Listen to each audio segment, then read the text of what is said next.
Hey, awesome people! Welcome to this special Christmas edition where we're gonna go through the yearly review, go through the ups, the downs, things we're proud of, and things we wish we did differently. Let's get rolling. A French entrepreneur, the CEO of Lemlist, un entrepreneur pas comme les autres. These guys have grown from nothing. You're like getting to crazy numbers.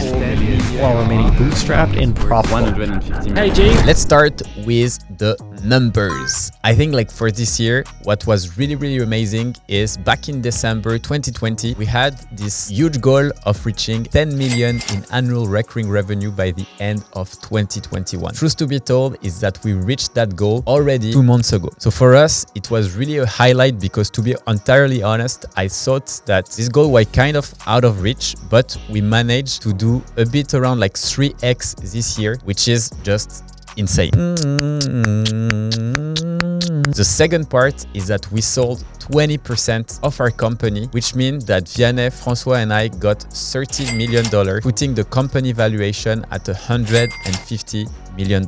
Why this is crazy? Well, the fact that we were able to actually sell some shares in the company allow us to be even more ambitious for what's coming next, which will actually be the topic of the video that I will post next week. So make sure to subscribe to the channel. We're a family of ambitious entrepreneurs and you can join us with one simple click. Another highlight of the year is when we actually said no to a huge fundraising offer, allowing us to be pretty much everywhere on TV and in every single media. By doing this, we were actually able to inspire bootstrap entrepreneurs worldwide, which is really part of our mission. We want more and more people to be able to launch this profitable business and have the same freedom that we were lucky enough to have with Vianney and François when we started our business and were able to build it in a profitable manner. I was also super happy to launch Masterclasses where I was able to connect in a much more personal way with our users, doing one-on-one coaching, trying to provide as much value as possible to them so they can also grow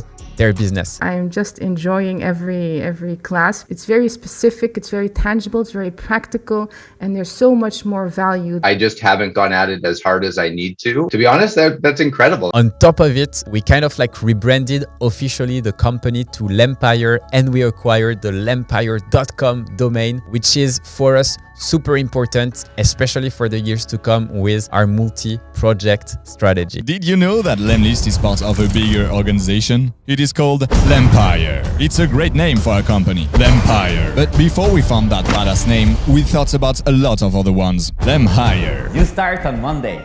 Lemfired, You leave on Monday. Lemwire, Lemtired, Lemliar, I had sex all night. Lemdryer, Lembuyer, How much? Lemspire, Lemquire, Lemtire, Oui, bon, fais ça. Lemfire, Lemdesire,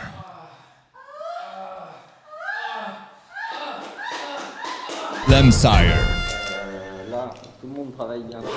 Oh, dis donc. Lemhire, Lempatate, Lemon, Ouais. Lemoff, Lemhire.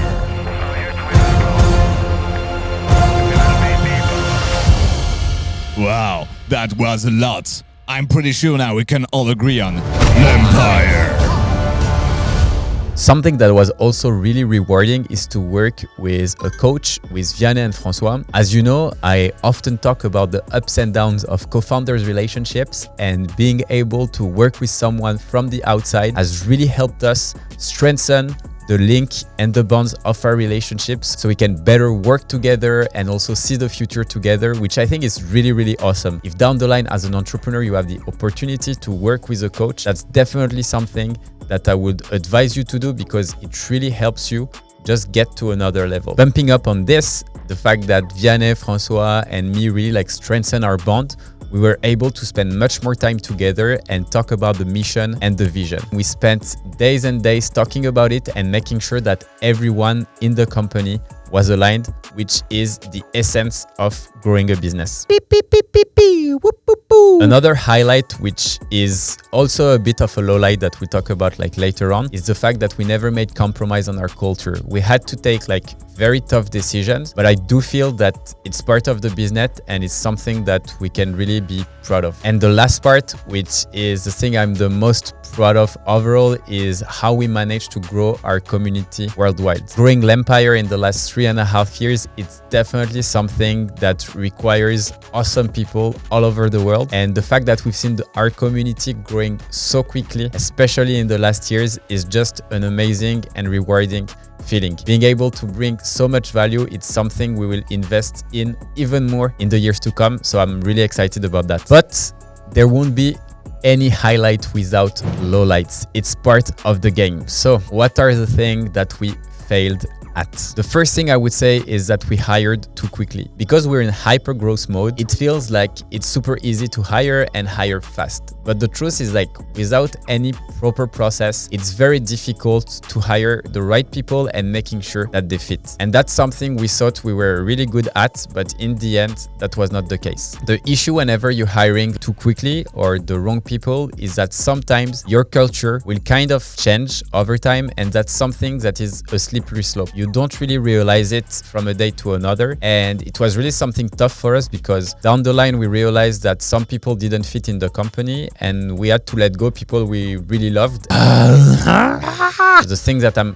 really happy now about is that we have moved Simon from sales to being our head of people with Lucille and Elodie. So we're creating like an amazing people department. We know that in the next year when we're gonna hire about like 50 people, we really want to have like this process in place, make sure that everyone is doing their best and is in their best position so they can really reach their full potential. I mentioned the masterclass and also the fact that I was really proud about launching something where we could get really close to our users, bring ton of value. But the truth is that the way I launched it and the fact that we made $100,000 in 1 hour when we launched the masterclass is something, to be honest, that didn't look like us. 50 people who would buy the course, I would spend 30 minutes with them, one-on-one, coaching them on their strategy. Let's push this to 100 people. So let's go.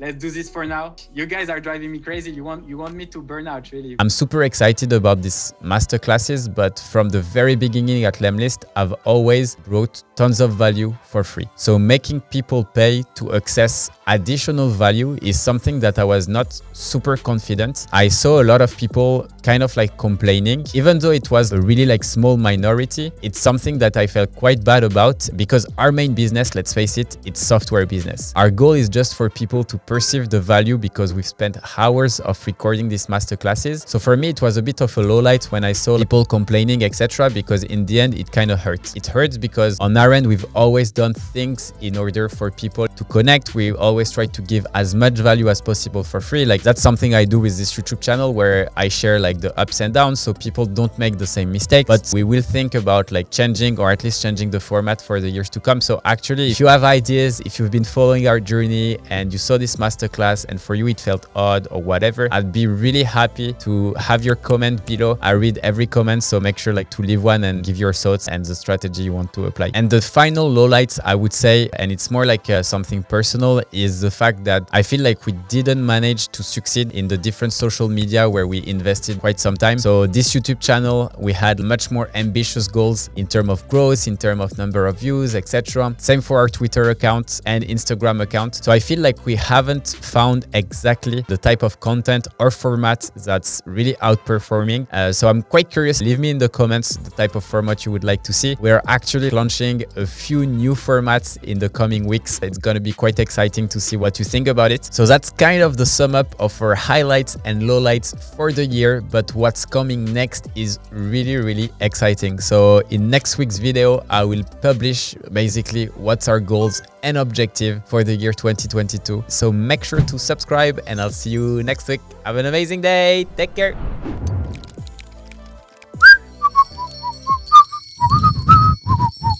It's Christmas. Merry Christmas. I need to go see my parents. Otherwise they're gonna eat without me. And God knows how much I love to eat during Christmas. Boop, boop.